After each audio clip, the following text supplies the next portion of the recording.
তিন জিনিস মানুষকে জাহান্নামী বানায়। কয় জিনিস? এক নাম্বার গাফলত, এই অবহেলা। পরিমারি যান না, আইতে আছি যান না, যাইবেন না। ও মসজিদে যাইতেন না, যামু মানা করছি নি, যাইতাম না। যাইবে না, তুমি সামনে যাইবে না, আইতেছি না, এরকম শুরু করছো। এই মানে ভাল লাগে না আর কি ভাল লাগে না, ভাল লাগে না, ভাল লাগে। অনেক ছেলেপেলে আছে এরকম, আমাদের পড়তাম না, কি লেগে পড়তাম না, এই জন্য পড়তাম, কোনো কারণ নেই। এই গাফলত, খামখেয়ালি, অবহেলা পরে জাহান্নামী বানায় ফেলে। দুই নাম্বার হলো জাহালত, অজ্ঞতা, মূর্খতা। সে মূলত ওযু নামাজ জানেই না, সূরা কেরাত জানেই না, ফরজ ওয়াজিব সুন্নত জানেই না। তো এই মূর্খতা, না জানা, অজ্ঞতা, এটা তার জাহান্নামী বানায়। তিন নাম্বার হলো দালালাত, সঠিক পথ হারিয়ে ফেলা। মানে ফিকির আছে, আখিরাত বুঝে, কিন্তু সঠিক রাস্তাটা চেনে নেয়।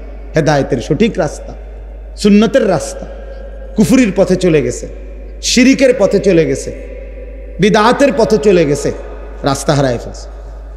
দালালাত, এই ভ্রষ্টতা, পথ হারা, এই কারণে জাহান্নামী। কয়টা হলো? তিনটা। গাফলত, জাহালত, দালালত। কেউ গাফেল হওয়ার কারণে জাহান্নামী হবে, কেউ জাহেল হওয়ার কারণে জাহান্নামী হবে, কেউ পথভ্রষ্ট, পথ হারা হওয়ার কারণে জাহান্নামী।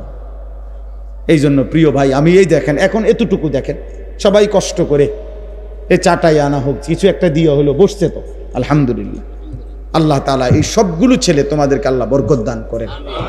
তোমরা এতটুকু তো যে কথাটাকে কদর করছো, আমি দমক দিয়া বললো, মহব্বত করে বসছো, আল্লাহ তাআলা এই বসায় বরকত দান করে। এইবার আর আমার একটা অনুরোধ আছে, আর একটা অনুরোধ, সেটা হলো প্রত্যেকেই এই যাদের হাতে ধরে মোবাইল ভিডিও বা রেকর্ড করতে, এটা বন্ধ করো। প্রিয় ভাই, এই কথাটাও শোন, আমি রাত চুক্তি বসি নাই, সারা রাত চুক্তি বসি নাই। আমি অল্প একটু সময়, আমরা সামান্য কিছু কথা আরজ করতে চাই। মোবাইলটা হাতে ধরে রাখলে, মানে হাতে ধরে ভিডিও বা রেকর্ড করলে মনোযোগ হয় না, মনোযোগ হয় না। মানে মানুষের অন্তর একসাথে দুই জিনিস ভাবতে পারে না, এটা মনোবিজ্ঞানের কথা, দার্শনিকদের কথা। একই সময় দুইটা জিনিস অন্তরে ভাবে না, একটা সরাইয়া আরেকটা ভাবতে হয়। তো এই জন্য মোবাইল যখন হাতে থাকে কারো, তখন তার অন্তরে সারাক্ষণ এইটা থাকে যে মোবাইলটাতে উঠতেছে কিনা, বারবার এটা উঠানামা করে অন্তরে। ফলে সে একটু পরপরই মনের অজান্তেই এটার দিকে নজর দেয়, বারবারই ফিকির হয় যে এটা তো ওঠে, এই জন্য একবার আগায়, একবার একটু পিচ্ছায়, একবার এটারে বড় করে, ছোট করে, মানে মনের মধ্যে সারাক্ষণ এটা আসে। ফলে সে নিজের জন্য, নিজের দিলে কোনো কথা জমে না। তো এই জন্য মোবাইলে আলহামদুলিল্লাহ আমাদের বহু ওয়াজ আছে, সব বক্তার ওয়াজে আছে, একেবারে নতুন পুরাতন, পরিচিত অপরিচিত, সবার বক্তব্যই আছে, অভাব নাই। তুমি অবসর টাইমে শুনে নিও।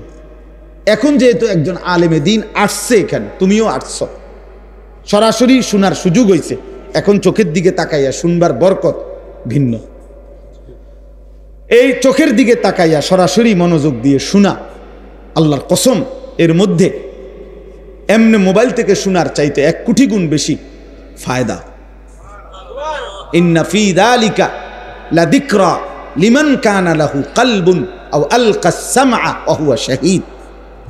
আল্লাহ বলছে 3 জিনিস, যে তার অন্তর, কান এবং নিজের চোখ, মানে সশরীরে উপস্থিত, এই 3টা যখন একত্রিত করে, আল্লাহ বলে নিশ্চয়ই তার জন্য আমার কোরআনের মধ্যে উপদেশ রয়েছে।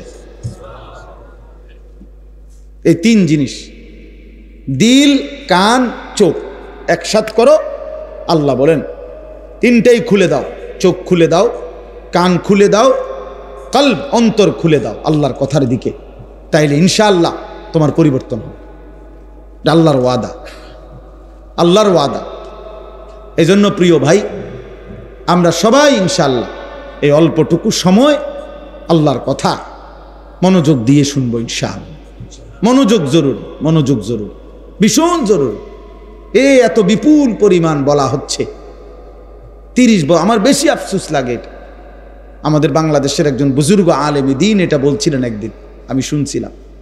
উনি বলছেন একদিন ইমাম সাহেব করে বলছিলেন আফসোস করে, বলছেন যে ইমাম সাহেব আজকে 10 বছর এক মসজিদে ইমামতি করেন, 5 বছর একটা মসজিদে ইমামতি করেন, তো হুজুর বলছিলেন যে আপনি 5 বছর 10 বছর পরেও যদি প্রথম কাতারের মুসল্লি নিয়মিত যারা, এদের যদি ওযু নামাজ সহি শুদ্ধ না হয়, সুন্নাত মোতাবেক না হয়, হুজুর বলছেন যে হে ইমাম সাহেব, হাসরের ময়দানে আল্লাহর কাছে জবাবদিহি করার জন্য আপনি রেডি থাকি, আপনি প্রস্তুত থাকেন, আপনাকেও আল্লাহর কাছে জবাবদিহি করতে হবে। 10টা বছর আপনি এই মসজিদে ছিলেন, আপনার মসজিদের প্রথম কাতারের মুসল্লিদেরও সূরা কেরাত, দোয়া, কালাম, ওযু, নামাজ, রুকু, সেজদা সুন্নাত মোতাবেক হলো না, কি করলেন? কার পরিবর্তন করলেন? কি শিখাইলেন? বলেন বলেন বাবা। কোরআনুল কারীমের মধ্যে স্পষ্ট আছে, ফাখালাফা মিন বাদিহিম খালফুন আদাউস সালাহ। আল্লাহ বলছে নিকৃষ্ট মানুষ তারা যারা তাদের নামাজকে নষ্ট করে। কি করে? এই নামাজকে নষ্ট করে, এই কথার অর্থ হলো সরাসরি তাফসীরের মধ্যে আছে, নামাজকে নষ্ট করা এই কথার মানে নামাজ না পড়া এটা নয়, যারা নামাজ পড়েই না এটা অর্থ না, ওরা ভিন্ন জিনিস। নামাজ পড়া সত্ত্বেও যারা নামাজকে নষ্ট করে এটা হলো এই কথা। তারা কারা? যাদের নামাজের মধ্যে 3টি অবস্থা। 1, যারা সময় মতো নামাজ পড়ে না, বরং সর্বদাই নামাজকে বিলম্বে পড়ে। 1টা বাজে আজান, ও 4টা বাজে গিয়ে আবার জোহরের নামাজ পড়ে। সূর্য উঠবার মুখোমুখি ফজরের নামাজ পড়ে। সূর্য ডুববার কাছাকাছি উনি গিয়ে আসরের নামাজ পড়ে। বেড়াত লাগাই একবারে নামাজ, এটার লাস্ট মাথাত নিয়া। এ সর্বদা যে ব্যক্তি নামাজ বিলম্ব করে সে মূলত নামাজ পড়া সত্ত্বেও নামাজ নষ্ট করে, সে নিকৃষ্ট মানুষ। আল্লাহ কোরআনে বলছে খালফুন, মন্দ লোক, মন্দ লোক। 2 নাম্বার, নামাজের যে ফরজ ওয়াজিব সুন্নাত আছে এগুলো যে যথোপযুক্ত আদায় করে না সে নামাজ নষ্ট করে। রুকুর থেকে সোজা হয়ে দাঁড়ানো ওয়াজিব, উনি সোজা হইয়া দাঁড়ায় না।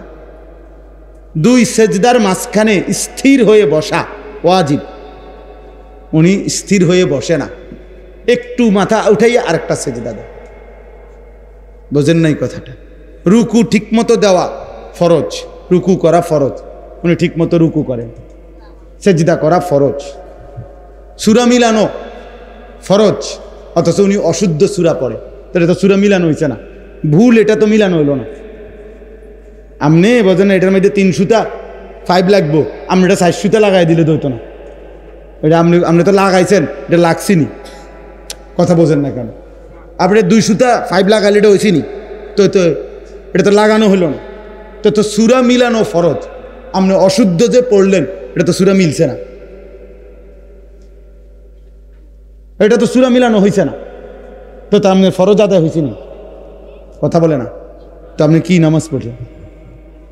কি নামাজ পড়লেন? আপনি মানুষের দেখাইলে কি লাভ? মানুষে না দেখছে আপনি নামাজ পড়ে, আমরাও তো দেখছি আপনার। আচ্ছা আমি না ধরে নিলাম আপনি নামাজি, কিন্তু আসমানওয়ালা সওয়াব দিতে হইলে সওয়াব আপনার রাব্বানি দিবে না ইমাম সাহেব দেয়? কথা বলেন না কেন? সওয়াব কি ইমাম সাহেব দেয়? কে দেয়? তো তিনি খোদার কসম তিনি বলছে শুদ্ধ না হইলে আমি নেব না। আমরা কিতাবে পড়ছি যে কেউ যদি তার উত্তম মেহমানকে একটা মরা মুরগি হাদিয়া দেয় সে কি নেবে? তো আপনি এই মরা নামাজিটা দিলেন কেন আল্লাহরে? সূরাও অশুদ্ধ, আত্তাহিয়াতু অশুদ্ধ, দোয়া কালাম সবই অশুদ্ধ, তো আপনি কিতা নামাজ পড়লেন? এটা যদি লাল কালি দিয়া কাটে, নম্বর কাটে, কি পাইবেন আপনি? কি পাবেন? তো তাহলে নামাজের ফরজ ওয়াজিব সুন্নাত যে ঠিক মতো আদায় করে না, খোদার কসম সে নামাজ পড়া সত্ত্বেও নামাজ নষ্ট করে। তাফসীর এটা। 3 নাম্বার, জামাতে যে নামাজ পড়ে না সে নামাজকে নষ্ট করে। 3 নাম্বার কি বলেন?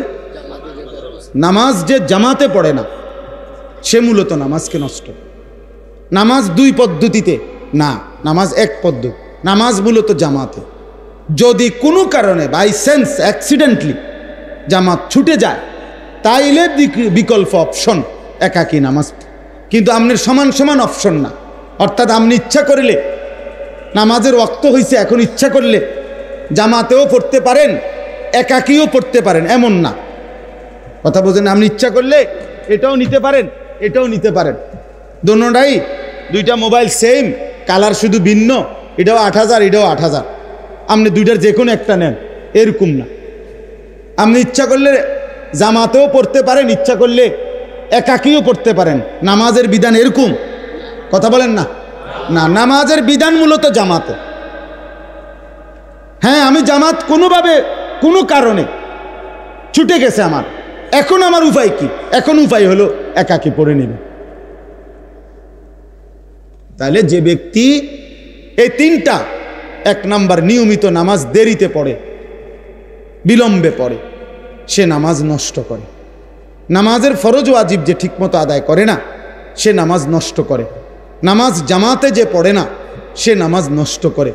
এবার কোরআনুল কারীমে আল্লাহ বলছে এমন নিকৃষ্ট মানুষকে ফাসাউফা ইয়ালকাউনা গাইয়া, আমি আল্লাহ জাহান্নামের সবচেয়ে বেশি আযাব যেই গর্তে, ওই গর্তে ছুঁড়ে মার।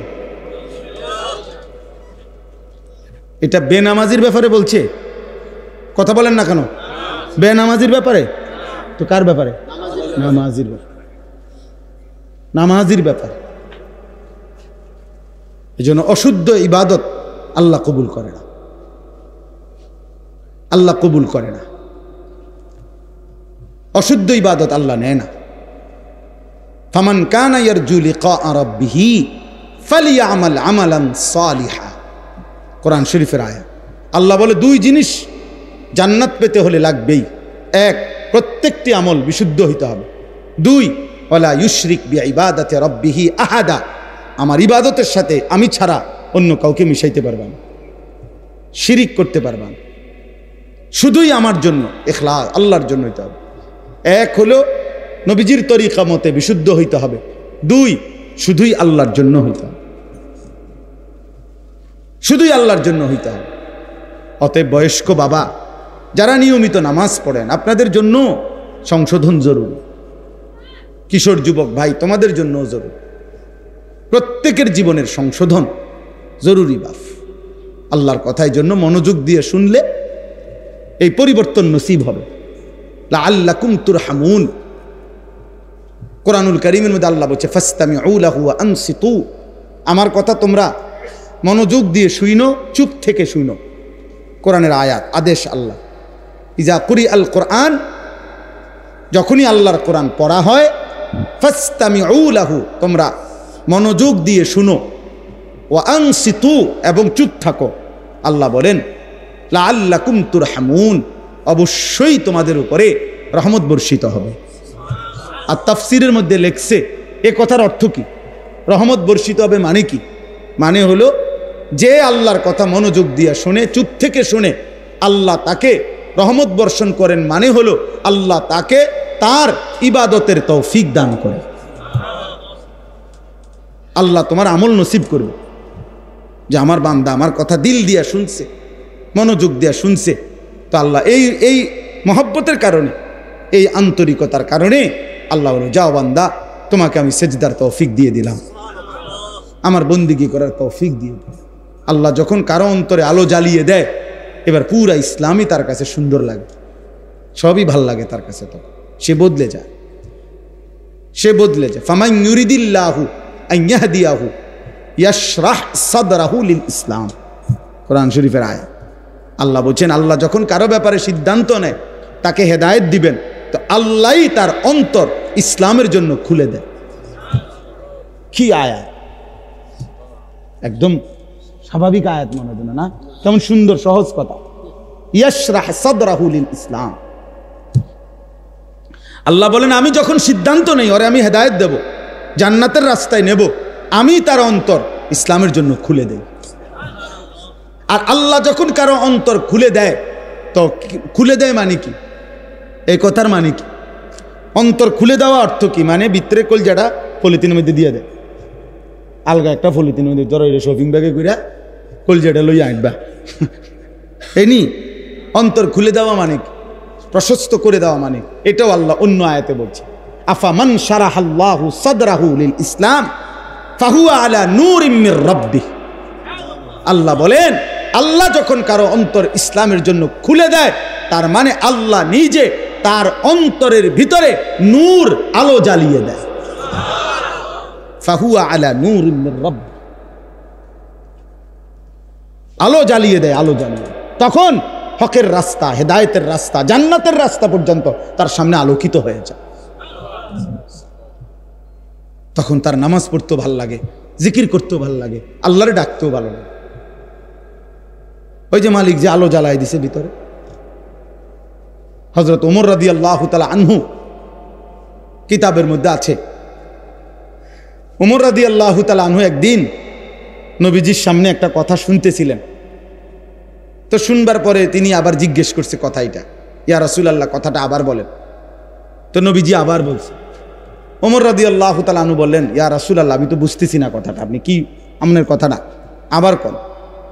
নবীজি সাল্লাল্লাহু আলাইহি সাল্লাম আবার বললেন। তো তিনবার বলার পরেও ওমর রাদিয়াল্লাহু তাআলা বলতেছে, ইয়া রাসূলুল্লাহ আমি বুঝতেছি না কথাটা। খুতবাতে হাকিমুল ইসলামের মধ্যে আমি পড়ছি, হাকিমুল ইসলাম কারি মোহাম্মদ তৈয়ব সাহেব রহমতুল্লাহ আলাই ওনার কিতাবে পড়ছি, দারুল উলুম দেওবন্দ মাদ্রাসার দীর্ঘ 50 বছর যিনি মুহতামিম ছিলেন, এমন মহান বুজুর্গের কিতাব। তো ওইখানে আছে। তো ওমর রাদিয়াল্লাহু তাআলা যখন তিনবার বলতেছে, ইয়া রাসূলুল্লাহ আমি তো বুঝতেছি না কথাটা, তো নবীজি বলছে এদিকে কাছে আসো। তো কাছে আসছে, আর নবীজি ওনার বুকের মধ্যে হাত দিয়ে দিছে, মানে হাত দিয়ে মুছে দিছে বুক। আল্লাহ নবী সাল্লাল্লাহু আলাইহি সাল্লামের পবিত্র হাত যখন ওমরের বুকে লাগছে, এইবার ওমর রাদিয়াল্লাহু তাআলা আনহুকে নবীজি বলছে, এখন বুঝছো, এখন বুঝছুনি। তো ওমর রাদিয়াল্লাহু তাআলা আনহু বলেন, আমি শুধু তখন আর বুঝছি এমন না, আমি বুঝছিও, সাথে সাথে আল্লাহ তাআলা আমার দিল চোখ খুলে দিছে। আমি হাত্তা আনজুরা ইলাস সামাইস সাবিআ, আমি 7 আসমানের ঊর্ধ্বে কি তাও দেখতে পাইছি। দিল খুলে নাই, চোখও খুলে। আমি 7 আসমানের উপরে এক নজরে দেখতে পাইছি। হাত্তা আনজুরা ইলাস সামাইস সাবিআ। কি ভাই, আল্লাহ যখন কাউকে খুলে দেয় সব দেখতে পায়, সব দেখতে পায়। ইত্তাকু ফিরাসাতাল মুমিন ফাইন্নাহু ইয়ানজুরু বিনূরিল্লাহ। নবীজি বলছে খাঁটি মুমিন, আল্লাহওয়ালা মুমিনের অন্তর্দৃষ্টি, এটার থেকে নিজেকে বাঁচিয়ে রাখো। অন্তর্দৃষ্টিতে কোনো আল্লাহওয়ালা যদি দেখে, তো সে যেন আল্লাহর নূরের মাধ্যমে দেখে, সে তখন অনেক ভিতরে, অনেক দূর সামনে দেখে। নাহলে খিজির আলাইহিস সালাম ওই ছোট বাচ্চাকে দেখে কেমনে বুঝছে ওরা যে মাইরে ফেললো? বুঝেন নাই কথা? এ তো আসমানি ইলম, ওয়া আল্লামনাহু মিন লাদুন্না ইলমা। কোরআন শরীফে আছে, আল্লাহ নিজেই বলছে খিজিরকে আমি আল্লাহ নিজে আমার কাছ থেকে ইলম দিলাম, আমার থেকে দিছি। আমি যখন দিছি তো খিজিরের অন্তর চক্ষু খুলে গেছে, তো সে এই বাচ্চার সামনের জীবনটাও দেখতে পেয়েছে। ফলে তিনি এই ছোট বাচ্চাকে কি করে ফেলছে, মেরে ফেলছে। এবং পরে মুসা আলাইহিস সালামের কাছে বলছে যে এই এমন সন্তান বড় হলে তার মা বাবাকে জুলুম করবে। এই জন্য বাপ, আমরা প্রত্যেকেই, আমার কথা সব সময় আমি দিবানিশি এটা বলি, আমাদের পরিবর্তন দরকার। শুধু নিয়ম সর্বস্ব। এক এক সময় এক একজন বক্তা আসলো, কারো সুর ভাল লাগছে, কারো টান ভালো লাগছে, কারো দুই একটা কথা জোরে যে কইছে ভাল লাগছে, কারো একটা হুঙ্কার দিছে এটা ভাল লাগছে। ওরে ভাইয়া কি ভাল লাগছে কি ভাল লাগে নাই, এই ইন্টারভিউর জন্য নিয়ে নেব। এর মাকসাদ বুঝি এই ভাইয়া, তুমি তোমার মতোই চলবা জীবন, আমি আমার মতোই চলবো জীবন, তাইলে এই সম্পর্কের কি, এই ভালোবাসার কি, এই আসা যাওয়ার অর্থ কি? ওলামায়ে কেরামের এই বয়ানের অর্থ কি চাচা বাবা? আপনি কোনোদিনও সূরা কেরাত দোয়া কালাম ঠিক করবেন না, তা আপনি আলেমে দ্বীনের সাথে কি সম্পর্ক আপনার? আপনি 60 বছর বয়স, আজও আপনি বিড়ি খাইবেন, আপনি ইসলামকে কি ভালোবাসেন? 60 বছর বয়স, আপনি এখনো চা দোকানে বসে বিড়ি সিগারেট খান, নর্তকীর নাচ, টেলিভিশন, নাটক, সিনেমা দেখেন। আহা মুরব্বী চাচা, আপনি কিসের, কোন আল্লাহকে ভালোবাসেন? কোন নবীকে ভালোবাসেন? আপনি রসুলকে ভালোবাসেন? মিথ্যা কথা বলেন না, আমগুলো বুঝান, এটি আমরা বুঝি না। আমরা চিরা খাই, আমরা চিরা খাই, আমরা ভাত খাই না। বিড়ি খুর আবার নবীরে ভালোবাসে মানে? রাসূলুল্লাহ সাল্লাল্লাহু আলাইহি সাল্লাম কিংবা তার সাহাবায়ে কেরাম কিংবা 1450 বছরের ধরে আল্লাহর এই জমিনের আল্লাহর কোন নেক বান্দা বিড়ি খাইতে? কথা বলেন না কেন? তো তাহলে আপনি বিড়ি খাইয়া আপনি নবীরে ভালোবাসেন, সাহাবাদেরকে ভালোবাসেন, আউলিয়াদেরকে ভালোবাসেন? মিথ্যুক বেটা, আপনি মিথ্যাবাদী মিয়া, মিথ্যুক।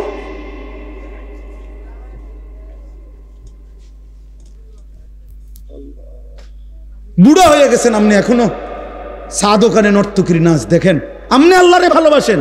মিথ্যাবাদী। আপনি নবীকে ভালোবাসেন? কারে বুঝান মিয়া? এটা দুনিয়া তো আমার আর আমনের না, আখেরাত আমনে আমারে বুঝাইলে কি, আমারে না বুঝাইলেই কি, আমারে ফাঁকি দিলেই কি? আমি নেকি দেব না ইমাম সাহেব নেকি দেয়? কথা বলেন না কেন? হিসাব, হাসরের ময়দানের হিসাব ইমাম সাহেব নিবে না ইমাম সাহেবের আব্বাই নিব? কে নিবে? তো ওনারে কি বলবেন? মালিকের সামনে কি বলবেন? 60 বছরের বিড়ির হিসাব কেমনে দিবেন? 60 বছর ধরে কথায় কথায় যে গালি দেন, কি হিসাব দিবেন? 60 বছর বয়সেও যে সুদ খান, কিস্তি নেন, এই হারামখোর বুড়া মিয়া, কেমনে আল্লাহরে জবাব দিবেন? কেমনে আল্লাহর সামনে দাঁড়াইবেন? হ্যাঁ, একটা ছেলে বলো, এই মুসলমানের বাচ্চা, বাপ তুই 365 দিনে একদিনও ফজরের নামাজ পড়লি না, আরে মুসলমানের বাচ্চা তুই এত বড় জানোয়ার কেমনে হইলি? তুই কোন মার ঘরে জন্ম নিলি? এই হাইওয়ান, তুই মানুষের বাচ্চা কেমনে, মুসলমানের বাচ্চা হলি কেমনে তুই? বল বেটা, একটা ছেলে দাঁড়া বেটা। বেনামাজি নাফরমান, জীবন মানে নারী, জীবন মানে উলঙ্গ ছবি, জীবন মানে মোবাইলের অস্থির দৃশ্য, জিনার ব্যভিচার, এটাই জীবন? হয় ছবি দেখছো জিনার ছবি, নয়তো বাস্তবে জিনা করছো, এরই নাম জীবন? আমি এই মাত্র আমার সাথে গাড়িতে ছিল আমার এক প্রিয় ছাত্র মাওলানা ইয়াহিয়া, পরে আমি শুনাইতেছিলাম নবীজির জামানায় একজন ব্যক্তি জিনা করছে, মুসলমান, আয়েশা নবীজির কাছে বলছে, ইয়া রাসূলুল্লাহ ইন্নী কাদ জানাইতু, আমি জিনা করেছি, আমি এক নারীর সাথে ব্যভিচার করেছি, ফাকিম আলাইয়া, শরীয়তের যেই বিধান আমার উপরে সেটা কার্যকর করেন, আমারে দুনিয়ার শাস্তি দিয়ে দেন, আমি তওবা করতে চাই যেন আমার আখিরাতে আমি মুক্তি পাই, আমি ভুল করে ফেলছি। খোদার কসম বাপ, নবীজি 3 বার বলছে, আমার কাছে এই কিতাব এখনো গাড়িতে আছে, ও আমার সাথে রাখো, না না আরো লোক আছে আমার লোক, রাখো, আমার কিতাব এটা নিয়ে আসুক দরকার হলে, এখন দেখে। আল্লাহ নবী সাল্লাল্লাহু আলাইহি সাল্লাম বলছেন যে 3 বার বলছে, এই ভাই নবী 3 বার বলছে ওই লোকেরে, আবিকা জুনুন, আবিকা জুনুন, আরে তুমি পাগল নাকি, তুমি কি কও? মুসলমান জিনা করে কেমন? 3 বার বলছে নবী। এই বাপ, একটা ছেলে শোনো বাপ, নবী 3 বার, মানে নবীজি অবাক হয়ে গেছে, আরে এতে কি কয়? আবিকা জুনুন, তুমি কি পাগল নাকি, তুমি এটা কি বলতেছ? এরপরে আল্লাহর নবী সাল্লাল্লাহু আলাইহি সাল্লাম বলছে সাহাবাদেরকে, সাহাবারা তার মহল্লায় যাও, খবর লাগাও সে কোনো প্রতিবন্ধী কিনা, মাথায় সমস্যা কিনা, সে এটা কি বলতেছে।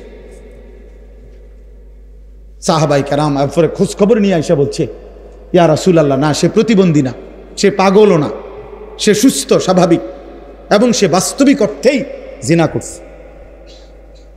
আল্লাহ নবী সাল্লাল্লাহু আলাইহি সাল্লাম সাথে সাথে বলছে, ফারজুমুহু, সে বিবাহিত, অতএব তাকে পাথর মেরে হত্যা করো। সাহাবারা পাথর মেরেই তাকে হত্যা করছে। প্রকাশ্য দিবালোকে পাথর মেরে হত্যা করছে। আজ যদি ইসলামী হুকুমত থাকতো, আজ যদি মুসলিম খলিফা থাকতো, তো কি হতো? বলো যুবক, বলো নওজোয়ান, দিন নাই রাত নাই, কে তোমার মা, কে তোমার বাবা, কে তোমার আল্লাহ, কে তোমার নবী, কিছুই জানো না। জীবন মানে মোবাইল, জীবন মানে নারী, ছবি, জিনা, বেবিচারের দৃশ্য। কোন নারী দেখো, সে তো কারো বোন, সে তো কারো মা, সে তো কারো স্ত্রী। হাদিসের মধ্যে প্রসিদ্ধ ঘটনা আছে, সব আলেমরা জানে এটা। এক যুবক নবীজির কাছে আইসা বলছিল, ইজান লি বিজিনা, ইয়া রাসূলুল্লাহ, আমাকে জিনার অনুমতি দেন, আমি ব্যভিচার করতে চাই। মুসলমান। হাদিসে আছে সাহাবারা চিৎকার দিয়া উঠছে, ফাজাজারুহু, সাহাবীরা তাকে ধমক দিল। ওয়াকালু মাহমা, সাহাবীরা তাকে বলল, রাখো রাখো রাখো, আরে বেটা, ইন্না লিল্লাহ, কি কও তুমি এটা নবীর সামনে? জিনা করতে চাচ্ছ? নবীজি সাল্লাল্লাহু আলাইহি সাল্লাম সাহাবাদেরকে বললেন, রাখো, তোমরা থামো, ওরে আমার কাছে আসতে দাও। ওই যুবককে আল্লাহর নবী কাছে নিয়ে আসছে। আয়েশা নবীজি বললেন, আতুহিব্বুহু লি উম্মিক, এই একটা একটা করে শোনো, আমার বাপ একজনই শোনো। যুবক, তুমি যদি একজন কলিজার মধ্যে কোনো অনুভূতি আসে, খোদার কসম আমি শুধু তোমার জন্যই বলছি, তোমার জন্যই আসছি। আমি আগেও বলছি না, আমি তো ভোটে দাঁড়াইছি না। মানুষ কম হইলেও আমার সমস্যা নেই, বেশি হইলেও আমার সমস্যা নেই। আমি জনপ্রিয়তা দিয়ে ঘাস কাটুন, আমি জনপ্রিয়তা দিয়ে করবো কি তা? সবাই চিনলেই আমার কি, না চিনলেই আমার সমস্যা কি? কত মানুষকে কতজন চিনে না, তো কি হয়েছে? তো নবীজি তাকে বললেন, আতুহিব্বুহু লি উম্মিক, যুবক, এই জিনাটা তোমার মায়ের সাথে কেউ করুক, তুমি কি সেটা পছন্দ করো? যুবক সাথে সাথে বলে, লা ওয়াল্লাহি, আল্লাহর কসম নবী, আমি এটা চাই না। নবীজি বলেন, ওয়ালান নাসু ইউহিব্বুনাহু লি উম্মিহিম, তাহলে কোনো মানুষও তার মায়ের সাথে কেউ জিনা করুক সেটা চাইবে না। 2, আফা তুহিব্বুহু লি ইবনাতিক, নবীজি এবার বললেন, তুমি কি পছন্দ করো তোমার মেয়ের সাথে কেউ এই জিনা করুক? ক্বালা লা ওয়াল্লাহি, যুবক আবারও বলল, আল্লাহর কসম নবী, আমি এটা মেনে নেব না, আমি এটা চাই না। নবীজি বলেন, ওয়ালান নাসু লা ইউহিব্বুনাহু লিবানাতিহিম, তাহলে কোনো মানুষও চায় না তার মেয়ের সাথে কেউ জিনা করুক। নবীজি 3 নম্বরে বললেন, আফা তুহিব্বুহু লিউখতিক, তোমার বোনের সাথে কেউ জিনা করুক, তুমি কি যুবক তা পছন্দ করো? ক্বালা লা ওয়াল্লাহি, যুবক আবারও বললেন, আল্লাহর কসম নবী, আমি এটা চাই না। নবীজি বলেন, ওয়ালান নাসু লা ইউহিব্বুনাহু লিআখাওয়াতিহিম, তাহলে কোনো মানুষও তার বোনের সাথে কেউ জিনা করুক এটা চায় না। নবীজি 4 নম্বরে বললেন, 5টা বলছে মোট, 4 নম্বরে বললেন, আফা তুহিব্বুহু লি আম্মাতিক, তোমার ফুফির সাথে কেউ জিনা করুক, তুমি কি এটা চাও? ক্বালা লা ওয়াল্লাহি, যুবক বললেন, না আল্লাহর কসম নবী, আমি এটা চাই না। নবীজি বললেন, ওয়ালান নাসু লা ইউহিব্বুনাহু লিআম্মাতিহিম, তাহলে কোনো মানুষও চায় না তার ফুফির সাথে কেউ জিনা করুক। 5 নম্বরে শেষটা নবী বলছে, আফা তুহিব্বুহু লিখালাতিক, তুমি কি পছন্দ করো তোমার খালার সাথে কেউ জিনা করুক? যুবক বলল, লা ওয়াল্লাহি, আল্লাহর কসম নবী, আমি এটা চাই না। নবীজি বলেন, ওয়ালান নাসু লা ইউহিব্বুনাহু লিখালাতিহিম, তাহলে কোনো মানুষও চায় না তার খালার সাথে কেউ জিনা করুক। তাহলে এবার তুমি যুবক বলো, তুমি যার সাথেই জিনা করতে চাচ্ছ সে তো কারো মা, কারো বোন, কারো মেয়ে, কারো স্ত্রী, কারো ফুফি, কারো খালা, সে কি মেনে নিবে? খোদার কসম যুবক সাথে সাথে বলছি, ইয়া রাসূলুল্লাহ, তাহলে আমি আল্লাহর কসম করে তওবা করছি, এমন গুনাহ আমি আর কোনো দিন করব না। আমার বুঝ হয়েছে ইয়া রাসূলুল্লাহ, আমার দিল খুলে গেছে। তো নবীজি হাদিসে আছে ফাওয়াদা ইয়াদাহু, নবীজি তার বুকে হাত রাখছেন অথবা মাথায় হাত রাখছেন, হাত রাইখা নবী দোয়া করে দিছে তারে, ওই যুবককে, আল্লাহুম্মা গফির যামবাহু, আল্লাহ এই যুবকের গুনাহ মাফ করে দাও। ওয়া তাহহির কলবাহু, আয় মাওলা তার কলিজা আপনি পবিত্র করে দেন। ওয়া হাসসিন ফারজাহু, আল্লাহ আপনি এই যুবকের লজ্জাস্থানও পবিত্র করে দেন। এই জন্য আমি যুবক, আমার ওই মাওলানা ইয়াহইয়া ও এখন পরামর্শ দিতে, হুজুর আপনি এইটা বলবেন যে যুবক তুমি নিজেই দোয়া করো, নিজে নিজে দোয়া করো, আল্লাহ আপনি আমার গুনাহ মাফ করে দেন, আপনি আমার দিল পবিত্র করে দেন, আপনি আমার লজ্জাস্থান পবিত্র রাখেন, আমি যেন আমি কোনো হারাম না করি। আল্লাহুম্মা গফির যামবি ওয়া তাহহির কলবি ওয়া হাসসিন ফারজি। আজ যুবক তোমরা কি করছো, কি করতেছো বাপ? একটা সুন্দর জীবন, এই সকাল থেকে রাত 2টা-3টা পর্যন্ত জীবনটা নারীর জন্য শেষ করে দিলা।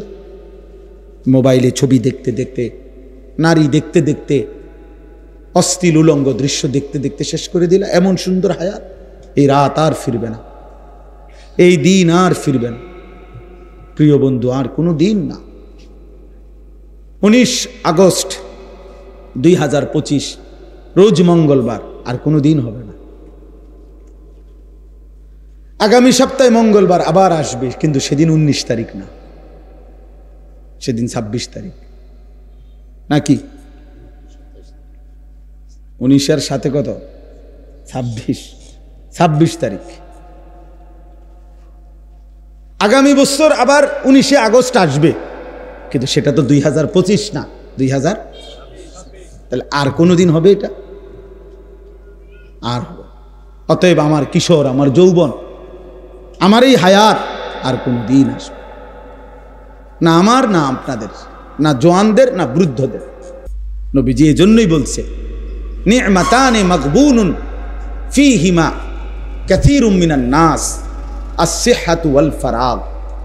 নবীজি বলেন 2টি নিয়ামত এমন আছে বান্দার কাছে যখন থাকে তখন সে কদর করে না, বরং প্রতারিত হয়।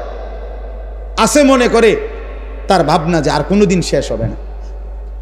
একটা হলো আস-সিহহাতু, সুস্থতা, আরেকটা হলো ওয়াল ফারাগ, অবসর। সুস্থতা থাকতে সে কদর করে না, অবসর থাকতে সে সময়ের কদর করে না। সে মনে করে এই রঙেই জীবন, এই রং তামাশা ফুটতে। এজন্য বাবা আপনাদেরকেও বললাম, নওজোয়ান তোমাদেরকেও বললাম, অনেক নওজোয়ান তোমরা তোমাদের এই ছোট্ট জীবন, বিশেষ করে যৌবনের সুন্দর সময়টাকে তোমরা নারী, ছবি, মোবাইল, মোটর সাইকেল, বন্ধুদের আড্ডা, চুলের ফ্যাশন, এই রং তামাশার মধ্যেই ঘন্টার পর ঘন্টা নষ্ট করে দিচ্ছ। ওই যে আমি বললাম, আমার দেখাইলো মোবাইলে, কুষ্টিয়ায় গত এই 3-4 দিন আগে, ওই দেখেন না কি ভাই, এটা কিতা? হাসে, কেন হাসে কইতে পারতো না, আসলো আরে, হ্যাঁ আসছে আর কি। এটা তামসা, আর একটা তামসা চলতে আছে, একটা ছবি উড়ে রাখি, যদি কখনো কেউ জিগায় যে তোমার দেখা একটি তামসার ছবি দেখাও,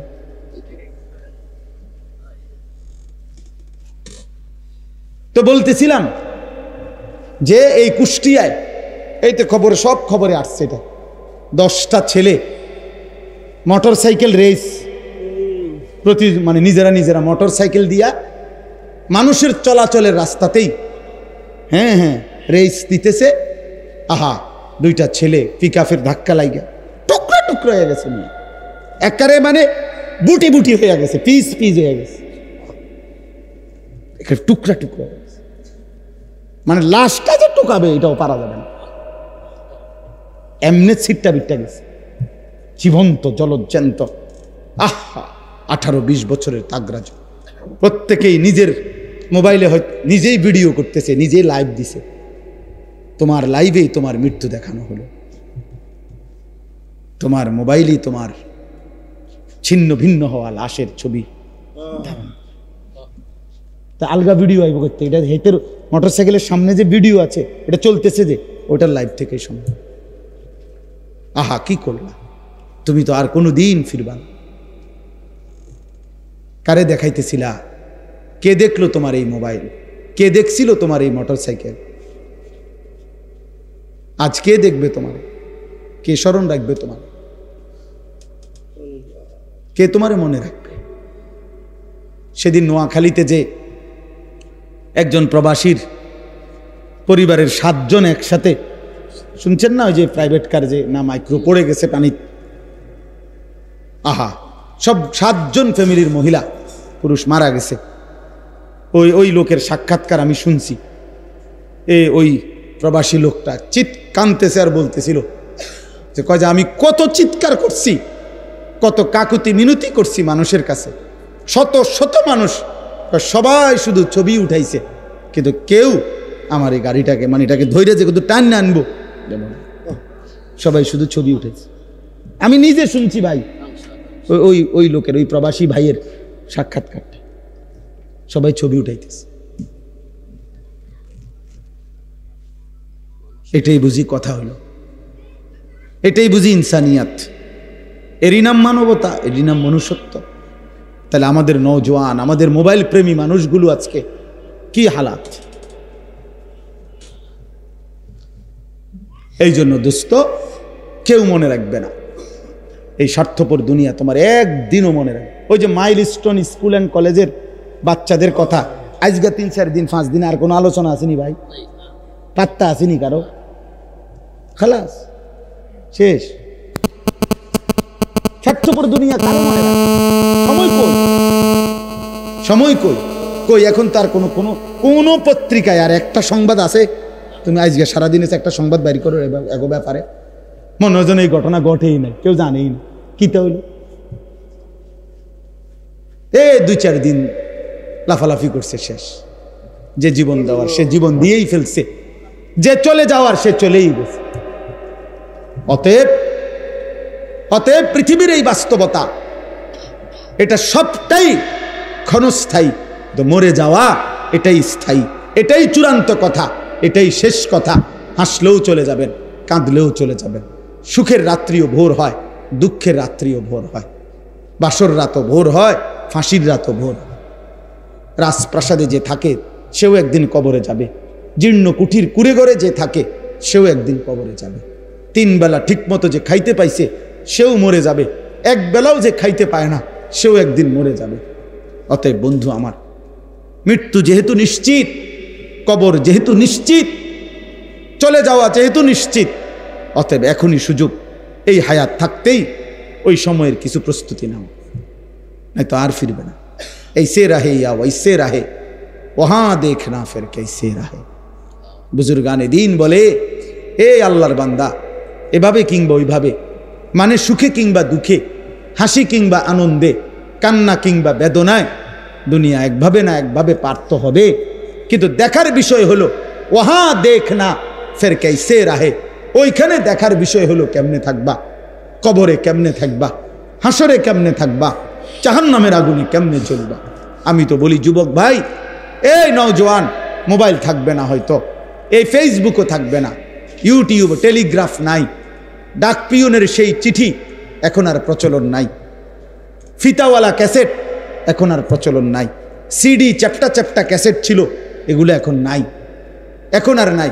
সেই বাটন মোবাইলের প্রচলন তেমন একটা নাই। আমার মতো 2-4 জন, গোটা পৃথিবীতে 2-4 জন বেকুব, আমার মতো আহাম্মক ছাড়া আমার মনে এরকম ছোট মোবাইল তেমন কেউ ব্যবহার করে না। বুঝেন নাই কথাটা? আমরার মতো হয়তো 2-4 জন বলদ আমরা এখন এটা কি করি, ব্যবহার করি। আর নাই তো সবাই এগুলা নাই। এর চাইতে বড় যেগুলা ছিল মোটরোলা সেট, এটিও নাই। ল্যান্ড ফোন যেগুলা এমনি এমনি ঘুরে ঘুরে আমরা ফোন করতাম, আছে চাচা, আমরা দেখছি না ছোটবেলায়, কই এগুলো আছে এখন? এগুলোর ব্যবহার আছে এখন? আর নাই। তাহলে আমার এই 44 বছর বয়সে কত কিছু দেখলাম, আমার মাত্র 44 বছর বয়স, এতেই এত কিছু নাই। তোমরা আগামী 44 বছর পার করতে করতে দেখবা কিছুই না, অনেক কিছু নাই। কিন্তু হয় ফেসবুক থাকবে না বন্ধু, ইউটিউবও থাকবে না, এই প্রযুক্তি হয়তো থাকবে না, নতুন প্রযুক্তি আইসা আগেরটাকে ভুলাইয়া দিবে, এটা হারায়া যাবে। কিন্তু তুমি যে গুনাহগুলো করছো, নারী, ছবি, জিনা, ব্যভিচার, জুয়া, এই অসভ্য কাজ, খোদার কসম, এগুলা নিয়ে তোমাকে হাসরের ময়দান পর্যন্ত যাইতে হবে। এগুলা তুমি সরাইবা কেন? মোবাইলে না থাকবে না, কিন্তু তোমার গুনাহ, তোমার গুনাহ তুমি এটা সরাইবা কেমনে?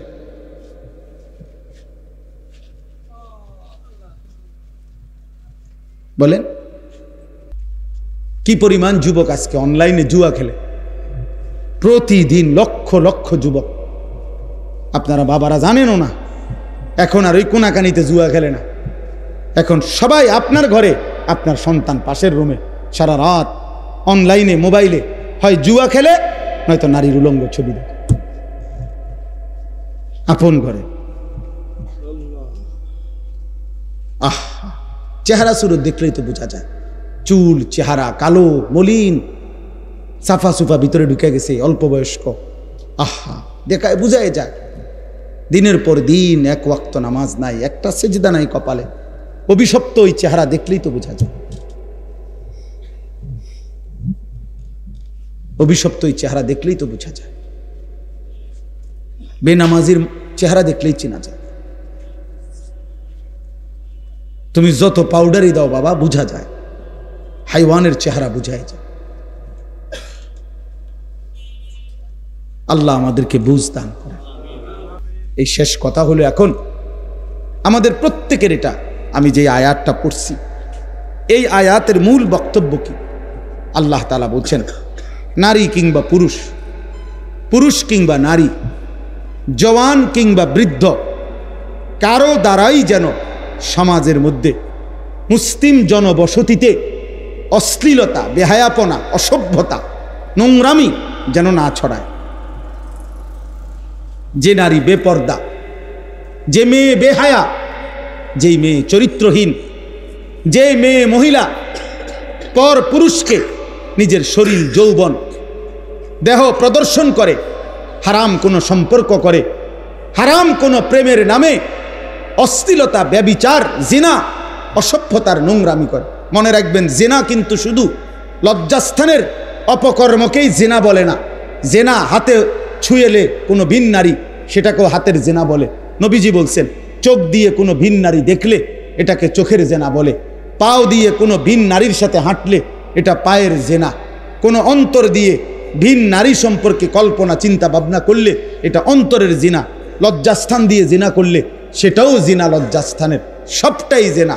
আল্লাহ তাআলা এই আয়াতের মধ্যে বলছে, যার দ্বারা জিনাকেই বলে অশ্লীলতা, অশ্লীলতাকেই বলে জিনা, ব্যভিচার।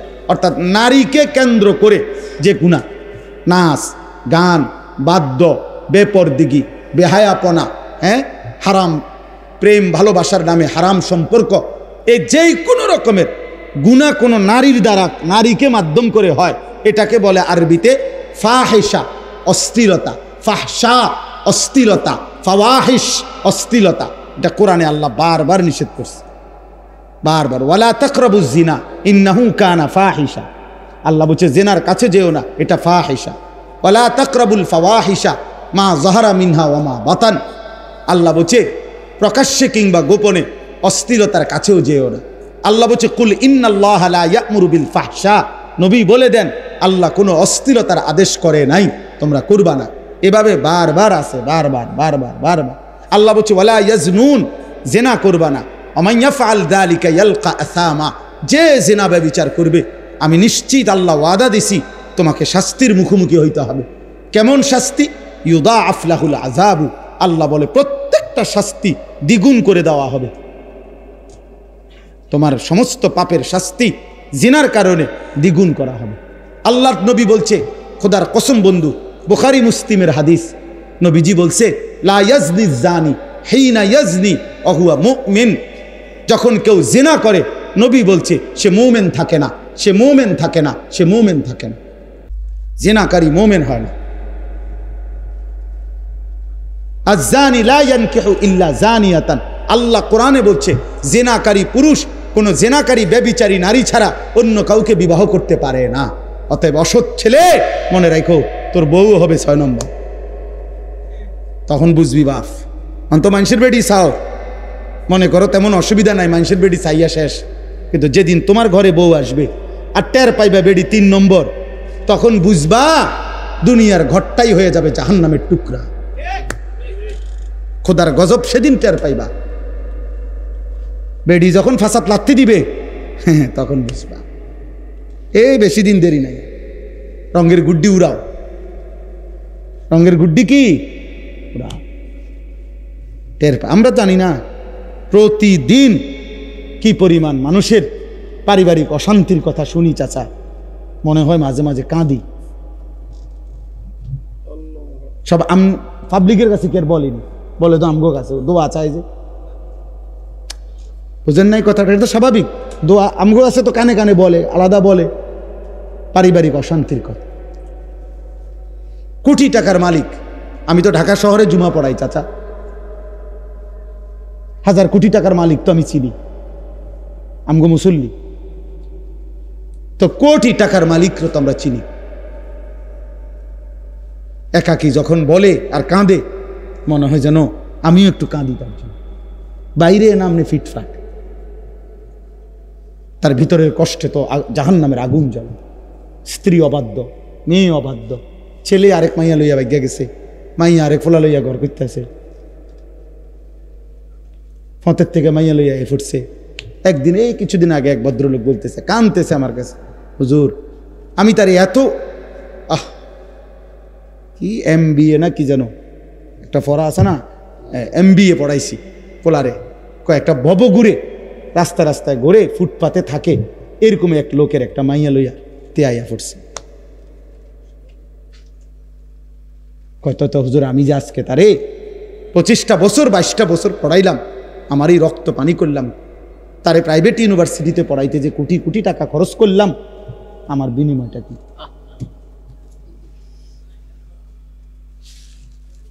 বলো বাবা। প্রিয় বন্ধু, আল্লাহ তাআলা বলছে এই কথাই, তোমার দ্বারা যেন কোনো অশ্লীলতা না ছড়ায়, কোনো মেয়ের দ্বারা যেন কোনো অশ্লীলতা না ছড়ায়। আমাদের এই বালিকা মাদ্রাসাগুলো কি জন্য? দিন শেখাবার জন্য, আখলাক শিখাবার জন্য, চরিত্র শিখাবার জন্য। এক মেয়েকে এটা বলার জন্য তোমার ইজ্জত, তোমার সতীত্ব, তোমার চরিত্র এটা এক পবিত্র আমানত, এটা শেখানোর চেষ্টা করা হয়, এটা বুঝানোর চেষ্টা করা হয়। তারে কোরআনের আলো দেওয়া হয়, তারে সুন্নার আলো দেওয়া হয়, বিনিময়ে সে বুঝে আমার ইজ্জতের দাম অনেক, আমার সতীত্বের দাম অনেক। রাস্তার বখাটে দুশ্চরিত্র খারাইয়া মুতে এরম অসভ্য জানোয়ারের জন্য আমার জীবন না।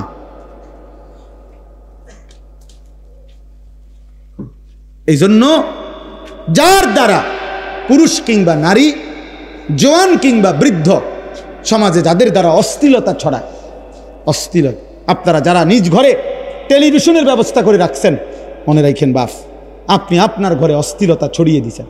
কারণ আপনার স্ত্রী, ছেলে মেয়ে, নাতি নাতনি আপনার দেওয়া এই টেলিভিশনে, আমনের দেওয়া ডিশের বিল দেন আমনে, টাকা দেন আমনে, বিল দেন আমনে, বিদ্যুৎ বিল, ডিশের বিল, তাহলে আমনের ইন্তেজামে ওরা উলঙ্গ ছবি দেখে।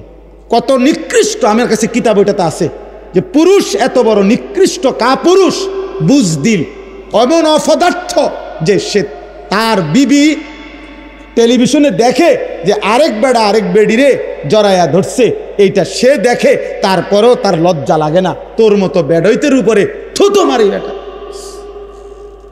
তুই বেটা কাপুরুষ, বেটা বুজদিল, বেটা তোর বিবি, আমার বিবি কেমনে এটা তাকায় রইছে যে আরেক বেড়া আরেক বেডির লগে প্রেম করে, আরেক বেডিরে জড়ায় ধরতে আছে, আরেক বেডির লগে নাচতে আছে। এবারটা জানে এটা, এটা দেখে না? তুমি বুঝো না? তুমি কি পুরুষ হইলা? কার টাকা দিয়ে এই অশ্লীলতা ছড়াইলো? কথা বলেন না কেন? এই স্বামীর টাকা দিয়ে না? এই পুরুষের টাকা দিয়ে না? হ্যাঁ, আপনার মাত্র 8 বছরের ছেলেটাকে আপনি টেলিভিশন দেখায় দেখায় নষ্ট করে দিলেন। আপনার 12 বছরের ছেলেটাকে, আপনার 16 বছরের মেয়েটাকে, মাত্র মেয়েটা প্রাপ্তবয়স্ক হচ্ছে, আপনি তারে কি দেখতে দিছেন? ও কি দেখে এগুলা? ও যেই নাটক দেখে, সিনেমা দেখে, উপযুক্ত বয়সী পুরুষ নারী একজন আরেকজনকে জড়িয়ে ধরে, সে কি শিখে? আখলাক শিখে? বলো ভাই, বলো আব্বা, তুমি বলো। এই যে মাশাআল্লাহ, এই বাচ্চা খুব মনোযোগ দিয়ে শুনতেছে, আল্লাহ হায়াত দারাজ করে। ও ও উপলব্ধি করছে বিষয়টা কি কইতেছে। আপনি বলেন, ইনসাফ কি বলেন? কাট আমি ব্যবস্থা করলাম না, এটা বিল আমি দেয় না, বাচ্চা দেয়। আল্লাহ তাআলা বলছে ইন্নাল্লাযীনা ইউহিব্বুনা, এই আয়াত শুনে নিশ্চয়ই যারা পছন্দ করে, আন তাশিআল ফাহিশাতু, ছড়িয়ে পড়ুক অশ্লীলতা, ফিল্লাযীনা আমানু, মুমিন মুসলমানদের সমাজে অশ্লীলতা ছড়িয়ে পড়ুক, ঘরে ঘরে, বাড়িতে বাড়িতে, মহল্লায় মহল্লায়, গলিতে গলিতে। আল্লাহ বলেন আমি ওয়াদা দিলাম, লাহুম আযাবুন আলীমুন, তাদের জন্য রয়েছে অত্যন্ত কঠিন মর্মান্তিক আযাব। কোথায়? ফিদ দুনিয়া ওয়াল আখিরা, দুনিয়াতেও আখিরাতে। এই মুশকিল কিন্তু এনে ভাই, শুধু ফিটা যদি আখিরাতে ফিরতো তো নইলে আমনে হন কইতেন যে আচ্ছা যাক পরে ফিটলি ফিডুক, আপাতত তো ফিটেন না। আল্লাহ বলছে ফিদ দুনিয়া ওয়াল আখিরা, আমি তাকে দুনিয়াতেও বেইজ্জতি করব, আখিরাতেও করব। আল্লাহু ইয়ালামু ওয়া আনতুম লা তা'লামুন, আল্লাহ বলেন কাকে আমি কেমনে শাস্তি দেব দুনিয়ায়, আখিরাতে আমি জানি, তোমরা জানো না। সবার শাস্তির ধরন একরকম হবে। হতে পারে আপনি মরে গেছেন, আপনার নাতনি, আপনার আপন পুতের ঘরের নাতনি আরেক ফুলার লগে ভাগ্যে গেছে, তো আপনার মৃত অবস্থায় তো আপনি অভিশপ্ত যে তার নাতনি। এটাও কি আপনার জন্য বেইজ্জতি না? কথা বলেন না কেন? এটার জন্য আপনার বংশের অপমান না? তাইলে তাইলে বলে ধরে নিলাম কোনো না কোনো ভাবে আল্লাহ বলছে আমি তোরে বেইজ্জতি করব। হ্যাঁ, এই কথা, এটাই আয়াত, এই একটা আয়াতেই পড়ছে ইন্নাল্লাযীনা ইউহিব্বুনা আন তাশিআল ফাহিশা, আমার দ্বারা যেন কোনো অশ্লীলতা না ছড়ায়, আমি কোনো গুনার পরিবেশ তৈরি করে যাব না, এটা আমার সিদ্ধান্ত থাকতে হবে। আমার ফুট কানতে কানতে মরে যাক, আর কানতে কানতে মরে না। মেয়ে কানতে কানতে মরবে না, টেলিভিশন না দেখা, হয় কতক্ষণ কানবো, চাই হাতে কান্দুক, মোবাইল তারা আমি দেখতে দেব না, হ্যাঁ কতক্ষণ কানবো, 2 ঘন্টা নাহলে 4 ঘন্টা, এরপর আস্তে 2 দিন 4 দিন 10 দিন কানতে কানতে একদিন সে বুঝবে এটা আমারে দিবে না। কথা বুঝেন নাই? সে ঠিকই কি ফিরে আসবে। আমার জীবনে আমার একজন ঘনিষ্ঠ আত্মীয়, আমার পরিবারের একজন, আমি ছাত্র জীবনে তখন শেষ না, ছাত্র জীবনে আমি তখন মাত্র নতুন চাকরি করি, তা আমার ঘরের পরিবারের একজন, আমার ফ্যামিলির বংশের কাছের একজন, ক্রিকেট বিশ্বকাপ শুরু হয়েছে, তো হেতে একটা ছোট টেলিভিশন কিনে আনছে, ছোট্ট, এটা দিয়ে রাত্রে হেতে ক্রিকেট খেলা চাইতো, তো খুব ক্রিকেট খেলার ফোক আছিল সাউনের আর কি, তো এইটা দিয়ে চাইতো, আবার লুকাইয়া বালিশের কভারের ভিতরে এটা রেখে দিত হেতে। আমি এটা টের পাইছি একদিন, তো পরে রাইতে যখন আসতে বাইরে গেছে, আসতে আমি ডানতে বাইর কইরা ভাঙ্গা একটা গুঁড়া গুঁড়া বানাই দিয়েছি, বানাইয়া মানে গুঁড়া গুঁড়া টুকরা টুকরা কইরা ভাঙ্গা একটা শপিং ব্যাগ পলিথিনের মতো এটার মধ্যে লইয়া হেবে হেইতে আইসে, আর তারে আমি কইলাম নাম ধরে যে 10 সাইড বাইরে হালাই দিয়া, হেইতে তো এটা দেখকেই বুঝছে যে কিতা হালাইতে দিছে, আর একটা শব্দ এতে জিগাইছেও না এটা কি, কেন ভাঙলেন, হেও আর কথা কইছে না, আমিও আর কোনো কথা বলছি না, যেটা ভাঙ্গরের আমার এটা ভাঙ্গে লাইছে, অত বুঝছে যে আমার এটা দেখতে দিবে না। প্রিয় ভাই আমার, অতএব একটা জরুরি কথা মনে রাখবেন, ইমাম শাফিঈ রাহমাতুল্লাহ আলাইহি একজন ইমাম, 4 মাযহাবের একজন ইমাম। আমরা 4টা মাযহাবের কথা জানি না, হানাফি, শাফিঈ, মালিকি, হাম্বলি। এই শাফি মাযহাবের যিনি ইমাম, ইমাম শাফি, উনি বলছেন ইন্না জিনা দাইনুন, এটা সাংঘাতিক কথা, খুব ভয়ের কথা। উনি বলছে, হে মুসলিম, হে যুবক, শোনো, জিনা এবং ব্যভিচার এটা কিন্তু দাইন, মানে ঋণ। ঋণ ঋণ ঋণ বুঝেননি? কিতা ঋণ? কিতা? কর্জ, কর্জ, হাওলাত। হাওলাত বুঝেন তো না? তিনি বলছে ইন্না জিনা দাইনুন, নিশ্চয়ই জিনা ব্যভিচার, নারীর সাথে অসভ্যতা, এটা একটি দাইন, এটা একটা ঋণ। তুমি যেন একটা ঋণ নিলা। এবার মনে রেখো, তিনি বলছে, হে যুবক, হে মুসলিম, অবশ্যই তোমার পরিবারের কাউকে দিয়ে তোমাকে এই ঋণ শোধ দিতে হবে। বুঝছনি যুবক? যদি তুমি তওবা না করো আর আল্লাহ যদি মাফ না করে, তোমার ফ্যামিলির কেউ না কেউ এটা শোধ দিবে। হয় তোমার বিবি, নয় তোমার বোন, নয় তোমার কন্যা।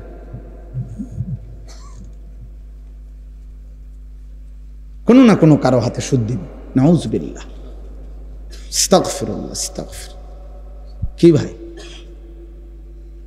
এর চাইতে বড় কথা কি হইতে পারে? আর নবীজির এই হাদিস কি অর্থ? যে নবীজি বলছে জেনাকারী মোমেন থাকে না, ব্যভিচারী মোমেন থাকে না। আহা, যার ঈমান থাকে না তার কি হালাত? তখন যদি মৃত্যু হয় তওবাবিহীন, কি হবে তার আখিরাত? কারণ কোনো ব্যক্তি যত বড় নাফরমানি হোক, যদি ঈমান টিকে থাকে, 1000 কোটি বছর জাহান্নামে জ্বললেও একদিন মুক্তি পাওয়ার সুযোগ আছে। ঈমান না থাকলে চিরস্থায়ী জাহান্নাম। ঈমান না থাকলে কি? আল্লাহ আমাদেরকে মাফ করে দেন। তাহলে আজকে এটাই বললাম, আপনাদের মেয়েদেরকে দিন শেখাবেন। একটা মেয়ের চরিত্রহীন হওয়া, একটা মেয়ে বেপর্দা হওয়া, একটা মেয়ে খারাপ হওয়া, এটা শুধু ওই মেয়ের গুনাহ না, বরং একটা সমাজ নষ্ট করে দেওয়া। একটা পাড়া শেষ, একটা মহল্লা শেষ, শত শত যুবকের জীবন শেষ, শত শত যুবকের আখলাক শেষ। এজন্য একটি মেয়ের চরিত্র, একটি মেয়ের হায়া, শরম, লজ্জা, ইজ্জত, পবিত্রতা, অনেক কিছু, অনেক কিছু, অনেক কিছু। এই জন্য নবীজি সাল্লাল্লাহু আলাইহি সাল্লাম বলছেন, আল মারআতু আওরাতুন, নারী পর্দায় থাকার বিষয়, আড়ালে থাকার বস্তু। ফাইজা খারাজাত, নারী যখন বেপর্দা বের হয়, ইস্তাশরাফাহা শয়তান, শয়তান তখন পর পুরুষের চোখে তাকে লোভনীয়, আকর্ষণীয় করে দেখায়। এজন্য নারী নিগ্রু কালো যদি হয়, পুরুষ তার দিকে কি করে তাকিয়ে।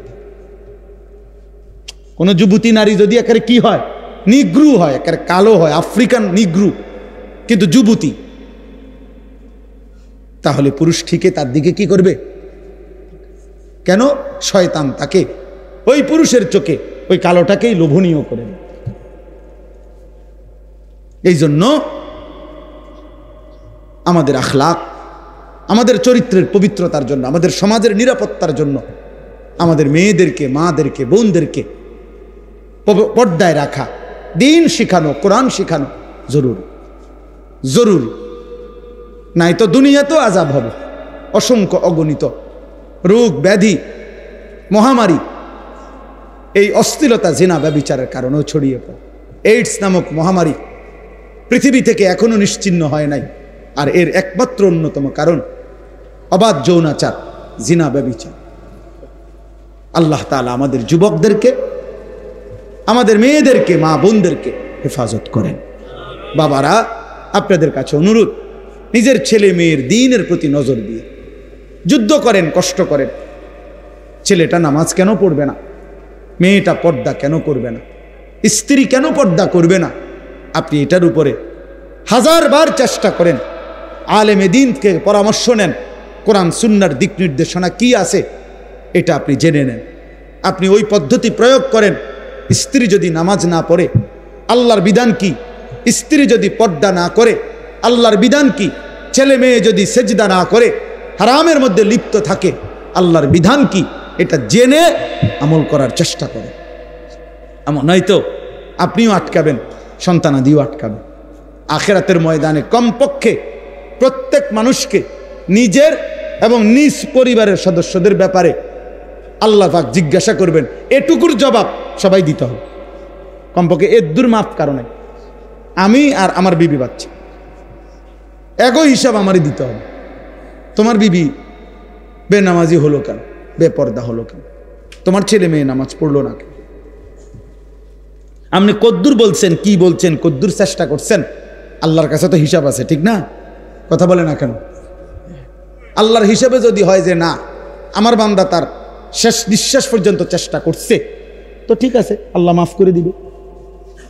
আর যদি আল্লাহ তো জানে আপনি কদ্দুর চেষ্টা করছেন না করছেন, আপনি নামাজের ফিকির করছেন যেদ্দুর, বিদেশের ফিকির করছেন তার তো 100 গুণ বেশি।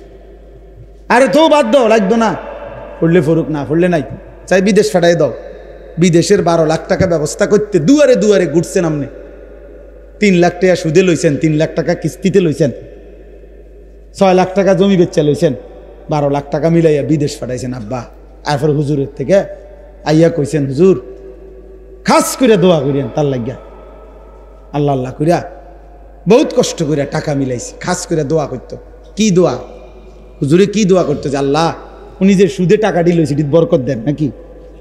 তো কিটা দোয়া করতো? হুজুরে কি দোয়া করতো যে আল্লাহ উনার কিস্তিতে বরকত দেন। এই দোয়া করলে তো হুজুরের ঈমান থাকবে না, জানেন? এটা হারামের উপরে দোয়া করলে কি থাকে না? ঈমান থাকে না। এরকম দোয়া যদি কোনো হুজুর জেনে বুঝে করে তো হুজুরের ঈমান থাকবে না, তো মুসিবত না? আপনি কি খামখেয়ালি মনে করছেন? হারামের উপরে দোয়া করা যায় না, হারামের উপরে আল্লাহর কাছে কি করা যায় না, এটা নিষেধ, হারাম এটা। এই জন্য বিদেশ পাঠাইতে আমি নিষেধ করি না। যার রিজিক বিদেশ সে বিদেশেই যাবে, যার রিজিক এখানে সেখানেই থাকবে। প্রতি লোকমা যার খাবার যেখানে সে সেখানে পৌঁছবেই।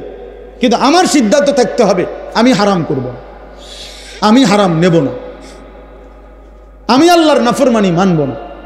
আমি যুদ্ধ আমার সন্তানের সাথে আপনি বলে দেন, বুঝায়, বাপ তুই আল্লাহকে সেজদা করো না, বিবি তুমি নামাজ পড়ো না, পর্দা করো না।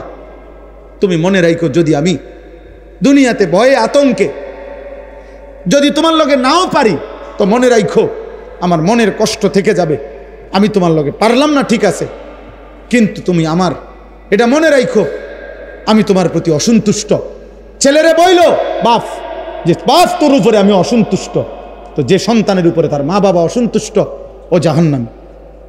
যে স্ত্রীর উপরে তার স্বামী অসন্তুষ্ট ওই মহিলা জাহান্নামী। তো তুমি তারে বলো তো নামাজ পড়বি না বেটি, পর্দা করবি না বিবি, তুই আমার হুমকি দাও, ঠিক আছে, তুই আমার জেল খাটাইবা, তুই আমার নারী নির্যাতন মামলা দিবা, ঠিক আছে যাও, কিছুই করতে পারলাম না তোমারে, তো এর দূর মনে রাখো আমার কলিজারা তো আটকে থাকতে না। কথা বলেন না কেন? কলিজারে কি জেল দিতে পারি? তো কলিজা দিয়া বলে গেলাম আমি তোমার প্রতি অসন্তুষ্ট। এর দূরে লে সারবে, তো ওই মহিলা কেমনে জান্নাতে যাব? স্বামীরে অসন্তুষ্ট রাখিয়া। ওই সন্তান কেমনে জান্নাতে যাইব বাপ মারে অসন্তুষ্ট রাখিয়া? বলেন চাচা। আল্লাহ আমাদেরকে হেফাজত করে, এই মাদ্রাসা আল্লাহ কবুল করে নেন। আপনারা অনেক কষ্ট করে বসছেন, আলহামদুলিল্লাহ এতটুকু বলার সুযোগ হয়েছে।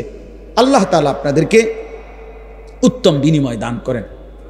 আমার কাছে একটা চমৎকার কিতাব আছে, এই কিতাবটা আমি একজন বড় বুজুর্গের লিখিত কিতাব, একজন মুসলমানের জীবনের একেবারে জন্ম থেকে মৃত্যু পর্যন্ত আমাদের নবী সাল্লাল্লাহু আলাইহি ওয়াসাল্লামের জীবনের যত সুন্নাত, যত তরিকা, যা দরকার একেবারে খুঁটিনাটি বিন্দু বিসর্গ সব এই কিতাবের মধ্যে আছে। তালিমুস সুন্নাহ এই কিতাবটার নাম। একেবারে বিস্তারিত দলিল ব্যাখ্যা সহ নবীজি সাল্লাল্লাহু আলাইহি সাল্লামের জীবনে আমাদের যত প্রয়োজনীয় সব কিছুর সুন্নাহ, একেবারে পুরা ইসলামের যত সুন্নত দরকার সব এটার মধ্যে আছে। আলহামদুলিল্লাহ আমি ইচ্ছা করিয়া এটা সিলেট থেকে একজন প্রিয় ভাইয়ের মাধ্যমে আমি আনাইছি কিনা যে আই মাহফিলে বলমু, কিনে নিবে 350 টাকা। কোনো আল্লাহর বান্দার যদি দরকার হয়, মানে এমনি শুধু আমার ব্যবসার জন্য না, আমি এমনি যে আল্লাহর বান্দারা পাক শিখুক জানুক। ঘরে একটা সময় আমাদের দেশে ঘরে ঘরে মুকসুদুল মুমিনিন একটা বই সবখানে থাকতো, বেহেশতি জেউর ঘরে ঘরে থাকতো। এমন একটা কিতাব যে ঘরে ঘরে থাকতে পারে প্রত্যেকের কাছে, এতে ফায়দা হবে। আপনারা আমগো গাড়ির কাছে আছে, এটা ইনশাআল্লাহ ভালো লাগবে। কারো কাছে থাকলে টাকা কিনে নিয়েন, 350 টাকা। আল্লাহ, মোহতান সাহেবের কোনো কথা আসেনি কম ভাই? ও ভাই, আল্লাহ কবুল করে। আপনার নাম কি? ও আমরা দেখছি, আমি মনে হয়। আল্লাহ কবুল করে নেন। আল্লাহ আপনাদের সময়কে, বেশি শক্ত কথা বলে ফেলছি নাকি তা ভাই? আমি তো এনে আসছি আগে না, আব্দুল মুমিন ভাইয়ের, মুমিনুল হক ভাইয়ের মাদ্রাসায় বয়ান করছি। 11 মাগরিবের পরে মনে বয়ান করছি নাকি, আসার পর হ্যাঁ গো, মনের কষ্ট যে আমি গেছি গা। এক সময় আইসা রাইতে থাকি লাই নাকি তা? হ্যাঁ, আলহামদুলিল্লাহ। আল্লাহ তাআলা সবাইকে ভালো রাখেন, দিন মানে। প্রিয় যুবক ছেলেরা, নওজোয়ান বন্ধু, নষ্ট হইও না বাপ, কেউ মনে রাখবেন। শেষবারের মতো বল, মনের আবেগে বল, তুমি তোমারে নষ্ট করো না বাপ। এই পৃথিবী তোমারে মনে রাখবে না, এই বন্ধুরা তোমারে মনে রাখবে না, কেউ না। তোমারে আল্লাহ মনে রাখবে, তোমারে তোমার মদিনার নবী মনে রাখবে। তোমার জন্য যদি কেউ কাঁদে, সে তোমার মদিনার রসুল কাঁদে। কেউ যদি তোমার জন্য চোখের পানি ফেলে, সে তোমার মা। কেউ যদি তোমার জন্য চোখের পানি ফেলে, সে তোমার বাবা। ওই বন্ধুরা চোখের পানি ফেলবে না। আল্লাহ আমাদেরকে হেফাজত করেন। আলহামদুলিল্লাহ রাব্বিল আলামিন। আল্লাহুম্মা আনতাস সালাম ওয়া মিনকাস সালাম, তাবারাকতা ইয়া দাল জালালি ওয়াল ইকরাম। ইয়া রাব্বি লাকাল হামদু কামা ইয়ানবাগি লিজালালি ওয়াজহিকা ওয়া আযীমি সুলতানিক। সাল্লি আলা মুহাম্মাদিন কামা হুয়া আহলুক ওয়াফআল বিনা খায়রান কামা আনতা শানুক ইয়া আরহামার রাহিমিন।